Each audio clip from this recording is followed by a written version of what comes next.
আমরা অনেকেই একটা বিষয়ের সঙ্গে খুবই পরিচিত, সেটা হচ্ছে যে বয়স্ক মানুষদের ক্ষেত্রে আমরা বলতে দেখি যে চোখে ছানি পড়ে গেছে।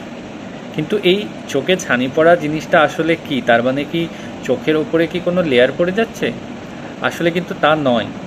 ধরুন একটা পেশেন্ট, তার বয়স হচ্ছে, অথবা সে একজন ডায়াবেটিস পেশেন্ট। তার ক্ষেত্রে দেখা যায় যে আমাদের যে চোখের লেন্সটা রয়েছে সেটা কিন্তু আস্তে আস্তে যে স্বচ্ছতা ছিল, তার যে অ্যাক্টিভিটি ছিল, আলো প্রবেশ করলে সে যে নর্মালভাবে কাজ করতে পারতো, আমরা দেখতে পারতাম, সেই জিনিসটা আস্তে আস্তে কিন্তু তার কমতে থাকে।